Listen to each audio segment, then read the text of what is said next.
He admits that in the Gaffney incident, that Laquan McDonald was absolutely an armed assailant at that time. And he also explains for you, Judge, how Joe Walsh's TRR and OBR would go through an approval process. That TRR and OBR would first have to be submitted to a sergeant. That sergeant could send it back, have it corrected or anything. It then goes to a lieutenant, and then it goes to a commander. And it can be accepted or rejected at any point in time. And I think it's important because they've offered the TRRs and the OBRs as a statement of Joe Walsh. But it's not just a statement of Joe Walsh. It's a statement of Joe Walsh with the review by 3 levels of superiors above him in this case. And there's certainly been no evidence that those 3 levels of superiors, all the way up to the commander, the area commander in that case, was somehow colluding with Joe Walsh to make sure that his TRR and OBR was reflected in a particular way. Sergeant Snelling also told you that the decisions about whether or not someone is being assaulted are split-second decisions, and that the scene officers, that being Joe Walsh, has a better perspective than 815R, and that exhibit suffered from a disability. He admits that Laquan McDonald was an armed assailant at some point, and Officer Fontaine actually corroborated that when she told you, and when she arrived at the scene and saw Laquan McDonald coming towards the location with both Joe Walsh and his partner, that she described it based upon her training that he was an armed assailant at that time.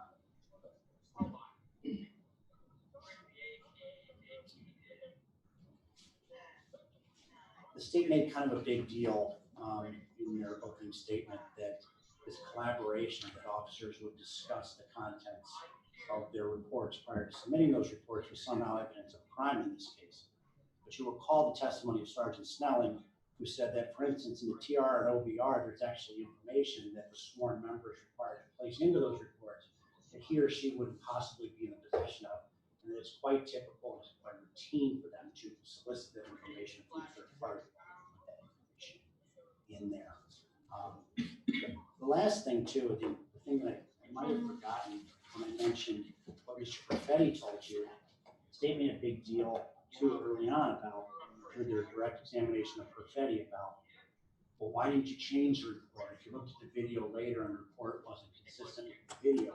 Well, first of all, there's something to remember here. There's no evidence that the printed TRR or OBR that was submitted by Joe Walsh was ever printed out and reviewed by him. Second of all, as Perfetti told you, and I think it was during Mr. Watson's redirect examination, was that these reports, once submitted, cannot be changed by the officer, and that's what Mr. Perfetti told you during his testimony. Joe McElliott told you that Laquan McDonald was an increasing threat level. He described an aggravated assault. He and Gaffney actually worked while they were out there on the scene to preserve all of the videos that were in the area.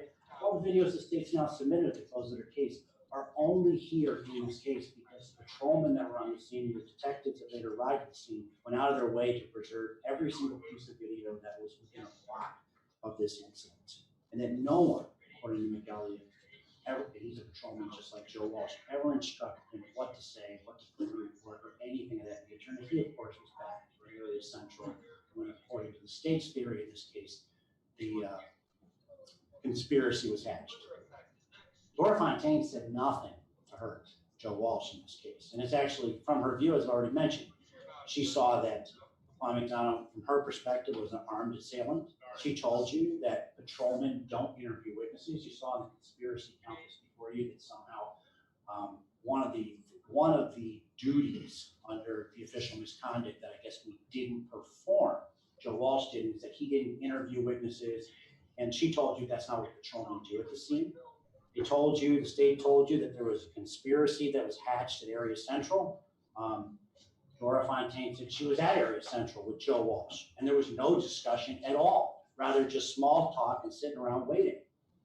She told you that Laquan McDonald approached Joe Walsh waving the knife, and that she actually missed Laquan McDonald in his initial movements just prior to the shooting, and that she perceived Laquan McDonald to be a threat all the way to the time that he was still on the ground and clutching the knife, up until the point when you see on the video that Joe Walsh stepped up and kicked the knife from Laquan McDonald's hands. Jose Torres, again, really nothing about Joe Walsh in this case.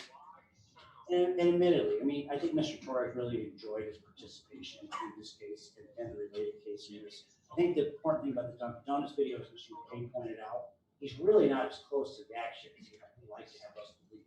The Dunkin' Donuts video 1 and 2 really belie his assertions in this case. And he actually, some fighting. I mean, he didn't have any problem answering the questions of the prosecutor on direct examination, but he kind of wanted to hedge a lot during cross-examination. Particularly, I thought I had some pretty easy questions for him. For instance, when I was asking questions about his prior testimony, when he had said, all I know is that Laquan McDonald appeared to be looking for a way to escape from the police, which would, of course, been an armed offender trying to escape, and he didn't want to give me that. And I think you can take that into consideration, given the weight to give his testimony. And that was his prior statement to the federal grand jury. Officer Gaffney's prior testimony hasn't even been admitted against Joe Walsh, can't be considered. And then finally we get to Maris. And again, Maris, the emails, nothing about Joe Walsh. She's not in there. He never sent an email, one single email regarding this case. And I guess that what the state was trying to hammer down in the final moments of those emails from Mr. Maris was that it appeared as if some higher ups at the Chicago Police Department seemed to have a bias in favor of a fellow officer. And I offered to the court that, well, an individual having a bias isn't a crime. And I think it would actually be kind of expected for cops to be sort of pro-cops. I don't think it's reasonable, nor do I think the state could even suggest it, that they would expect police to be pro-criminal. Most of society is not pro-criminal. And I know it's not popular these days with the media to be on the side of the Chicago Police Department. But for the men and women who are Chicago police officers and go to work every day with the added burden upon them that they might not make it home, which makes them different from the rest of us, it's understandable and it's reasonable that they would have a bias in favor of themselves. In terms of the charges in this case, if you look at the conspiracy charge under 720 ILCS 5/8-2, the state must prove 3 propositions beyond a reasonable doubt as to Joe Walsh. First of all, that Joe Walsh, with the intent that an offense be committed, and the 2 offenses that are referenced in here are official misconduct and obstruction of justice, that Joe Walsh agreed with another to the commission of that offense, that being official misconduct and obstruction of justice, and that a member of the conspiracy committed an act in furtherance of that conspiracy. There's certainly been not a shred of evidence submitted in terms of Joe Walsh's intent to commit official misconduct or obstruction of justice. And there's certainly not even a whiff of evidence that Joe Walsh agreed with anybody to do anything in this case, other than the job that was required to. You look, in reviewing this count 1 in this case, you look at counts 2 and 3, and we look at the official misconduct under 720 ILCS 5/33-3, subsection 1. They would have to prove that Joe intentionally or recklessly failed to perform any mandatory duty required by law. What mandatory duty required by law has the state proven that Joe Walsh did not do? They've kind of curry combed through all of the general orders of the Chicago Police Department, and I suppose, based upon the questions they're asking, they're going to say, oh, Joe submitted a bad TRR. He was required to correct that TRR. Well, we know the first assumption that they made, they found out during their own trial that they're wrong about that. They can't correct their own TRR. And then the follow-up question was, well, when you look through Mr. Perfetti, did you find any supplemental reports submitted by Joe Walsh to say, you know what, in hindsight, I look back at my TRR and I should have submitted a supplemental report. Well, number 1, I don't even know what form you would submit to do that, and they certainly didn't submit one for correcting a TRR or OBR. They did not provide you with the procedures or policies or one live witness to suggest that that's what you were supposed to do under those circumstances. But most importantly, they have not shown at any point in time. First of all, the state didn't prove to you how long, well, it might have been the trend, but they didn't show you, they put Joe Walsh's personnel file into evidence in this case. Is anywhere there been any evidence in this case that Joe Walsh was pulled aside by anybody investigating this case or a supervisor of any type to tell him that, Joe, despite the fact that your TRR and your OBR was reviewed by 3 supervisors and found to be correct, that your TRR and OBR is incorrect, and we need you to submit a supplemental report. Because that would impose maybe a duty upon somebody, but there's no evidence of that. And we're not just talking about the Chicago Police Department. Nobody from IPRA, have you heard any evidence, instructed Joe Walsh to correct the report?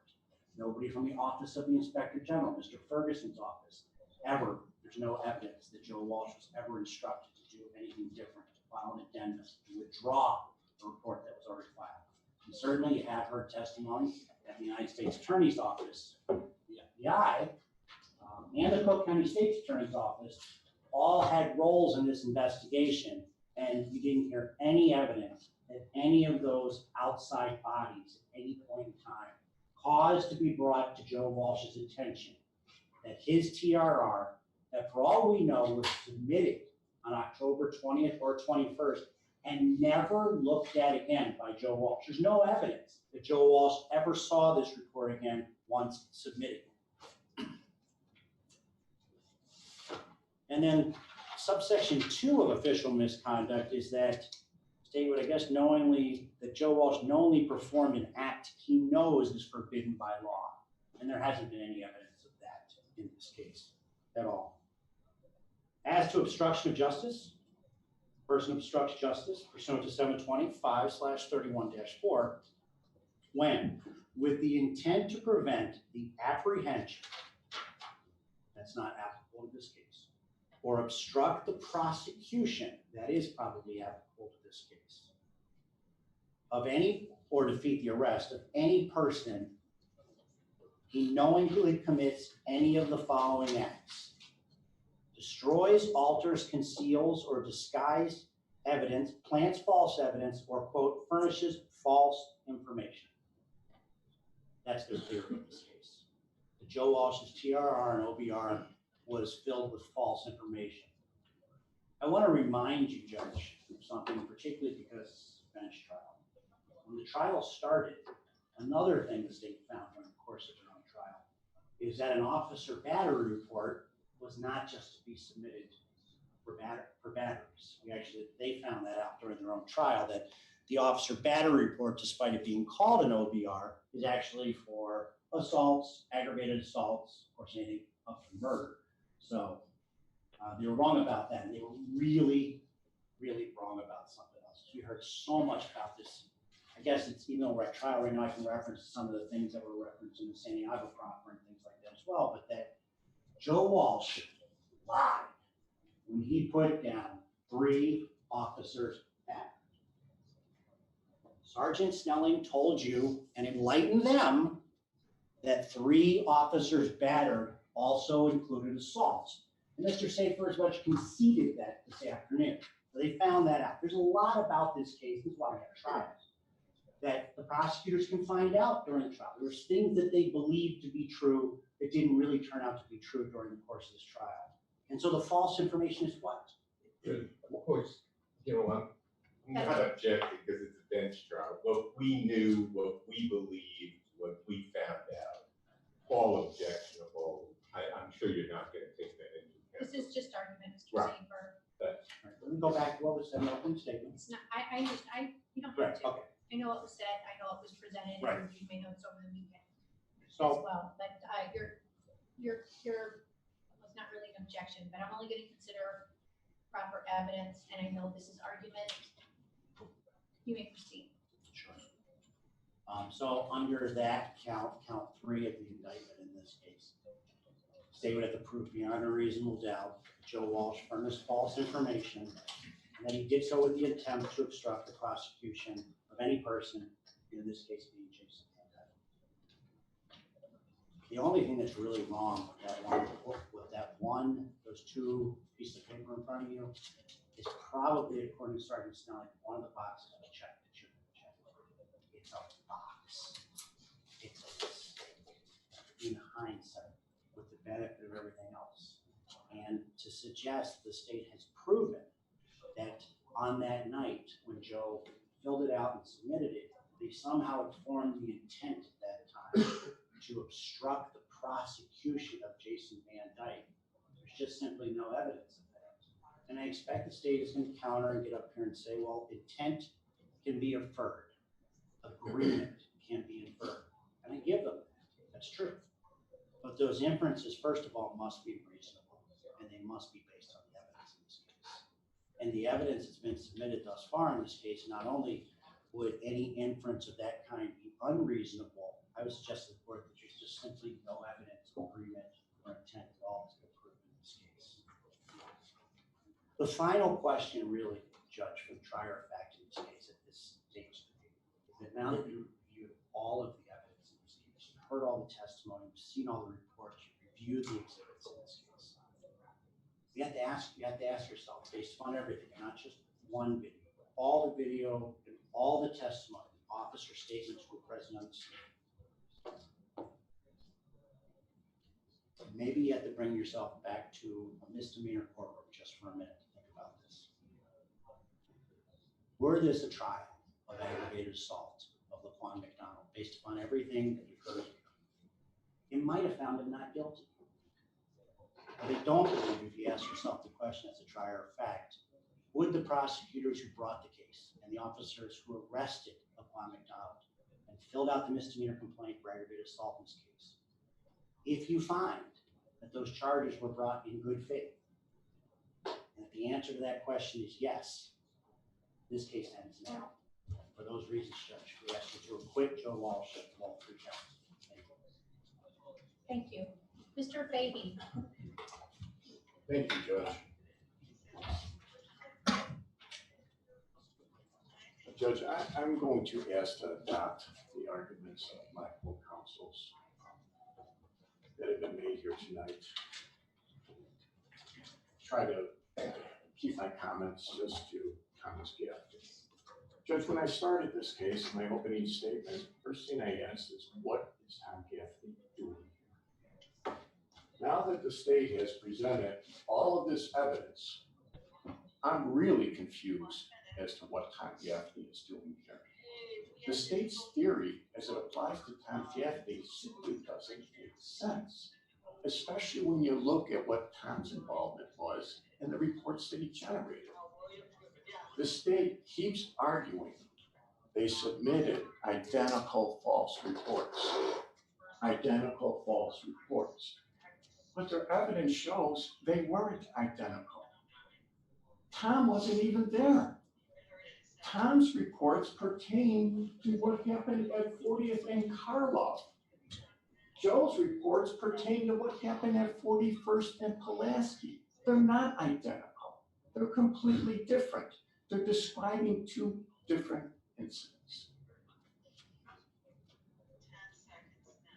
And even if there was a shred of evidence of some type of conspiracy to obstruct, some type of conspiracy to conceal the real facts of what happened when Laquan McDonald was shot, how does Tom Gaffney help?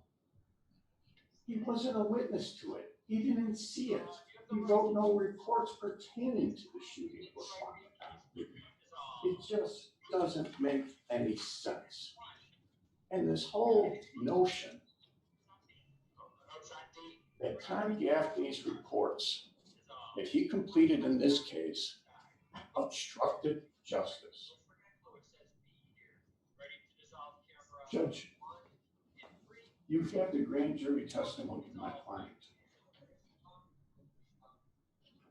The people that were assigned, the independent criminal investigators assigned to this case after the shooting occurred, were some of the finest lawyers from the United States Attorney's Office, some of the finest lawyers from the Cook County State's Attorney's Office, and a team of special agents from the FBI.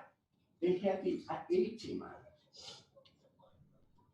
Do you think, Judge, for even a second, when that group of investigators came across these form reports? Judge, I'm going to object to, I have to think to that.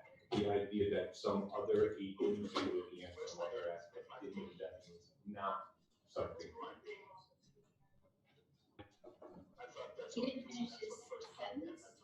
but I could see where you would make that objection, and if that's what you were going to say, Mr. Fahey, that would be sustained. Judge, well, how about this? You have 47 pages of testimony of my client. Testimony where he was questioned by 3 different prosecutors, 3 of the independent criminal investigators in this matter. Did the subject of those form reports ever come up in that testimony? Absolutely not. You know why? Because they were completely unimportant to their investigation. They were completely unimportant to their investigation surrounding the shooting of Laquan McDonald. That's why they never came up. And how about this, Judge?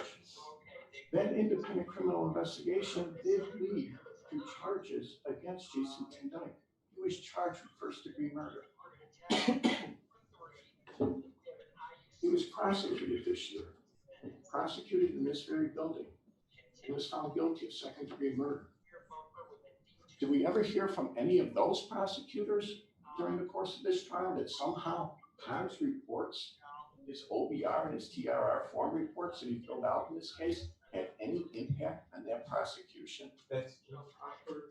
That's improper. Objection is sustained. Well, Judge, let's return to the indictment then. This case against Tom Gaffney essentially comes down to 2 acts and 2 witnesses that were presented here during the course of this trial. The 2 acts that Tom is charged with are contained in paragraphs 18 and 21. And of course, there's the conclusory language in paragraph 18 that Tom prepared and submitted a false officer battery report. And then paragraph 21 goes on to say Tom prepared and submitted a false tactical response report. And what the evidence has shown after their exhaustive investigation is that possibly,